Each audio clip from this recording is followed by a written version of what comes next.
Bienvenue sur la chaîne Le Fruit de la Vigne. Voilà, suite à la dernière vidéo que j'ai fait à Jean sur l'âme ou l'esprit, suite à des réponses, à des commentaires, la question aujourd'hui c'est où se trouve l'âme.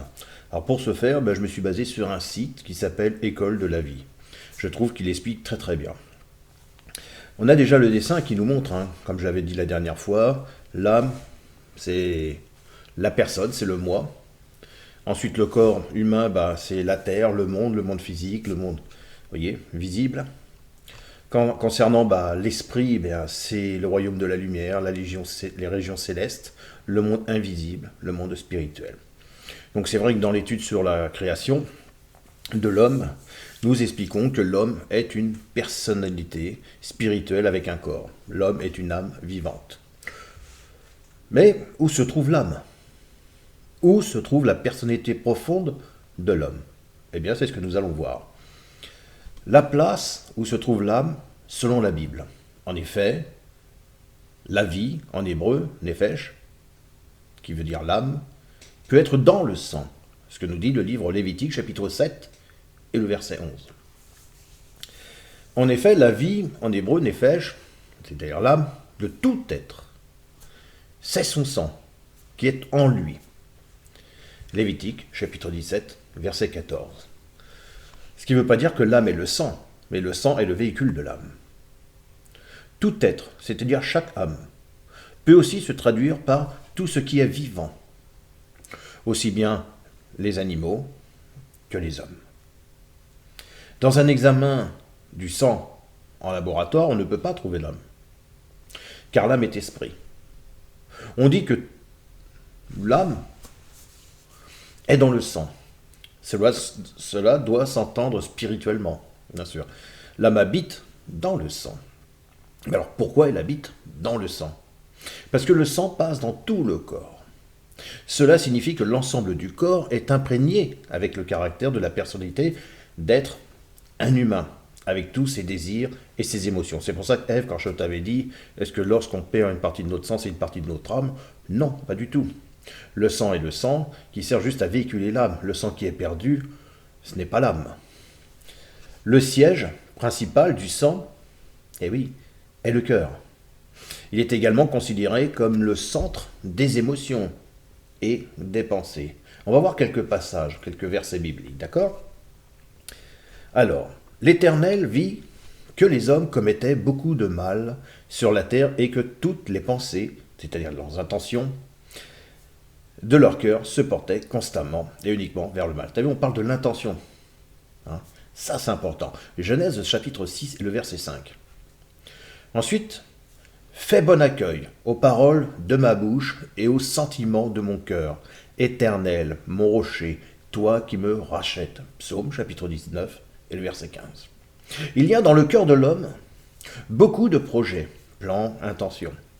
Mais c'est le plan de l'Éternel qui s'accomplit. Proverbe, chapitre 19, verset 21. Cependant, ils n'ont pas écouté. Ils n'ont pas tendu l'oreille. Ils ont persévéré dans les conseils, plans, intentions, et les penchants de leur cœur mauvais. Ils ont régressé au lieu de progresser. Ce que nous dit Jérémie, chapitre 7, et le verset 24. Mais Jésus connaissait leurs pensées. Il dit, « Pourquoi avez-vous de mauvaises pensées en vous-même » Tu vois, c'est-à-dire au niveau du cœur. Matthieu chapitre 9 verset 4. Mais ce qui sort de la bouche vient du cœur. Et c'est ce qui rend l'homme impur. Matthieu chapitre 15 verset 18. Jésus connaissait la pensée de leur cœur. Il prit un petit enfant, le plaça près de lui. Toi. Puisque tout en connaissant Dieu, ils ne lui ont pas donné la gloire qu'il méritait. En tant que Dieu, et ne lui ont pas montré de reconnaissance. Au contraire, ils se sont égarés dans leur raisonnement et leur cœur, sans intelligence, bien sûr, a été plongé dans les ténèbres. Que la bonté et la vérité ne t'abandonnent pas. Attache-les à ton cou. Écris-les sur les tables de ton cœur. Nous pouvons en effet nous éprouvons en effet beaucoup de reconnaissance et de réconfort au sujet de ton amour, car grâce à toi, frère, le cœur des saints a été tranquillisé. Je lui ai moi-même donné pour aide Oliab, fils d'Aïsamak, de la tribu de Dan. J'ai mis de l'habileté dans l'esprit, en hébreu, nefesh, l'âme, de tous les artisans, pour qu'ils fassent tout ce que j'ai ordonné.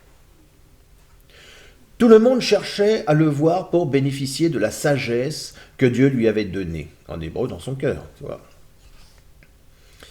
Ma bouche va faire entendre des paroles sages, et mon cœur a des pensées pleines de bon sens.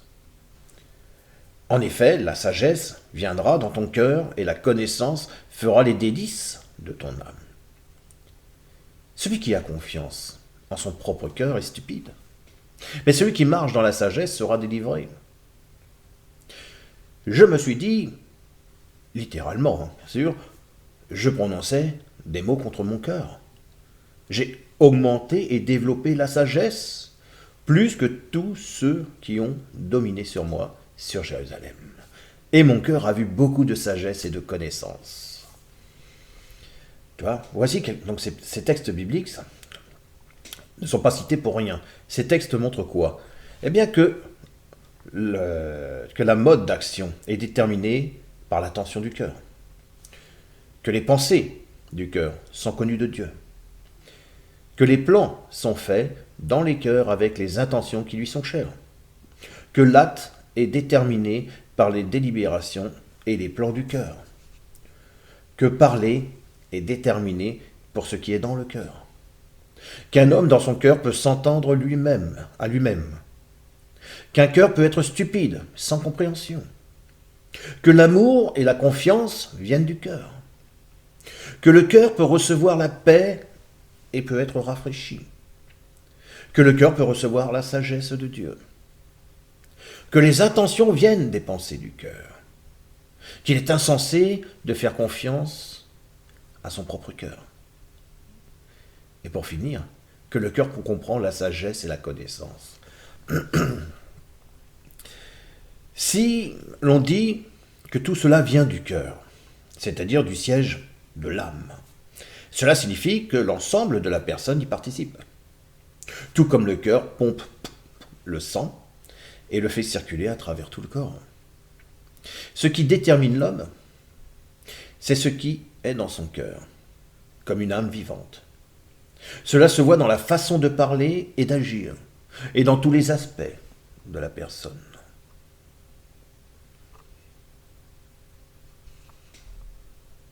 Donc, sachant que l'âme n'est pas le sang, mais que le sang est le véhicule de l'âme, cette vidéo amène à une autre question.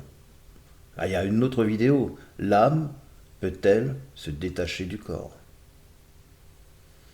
Allez, moi je vous dis à bientôt pour une prochaine vidéo. Au revoir.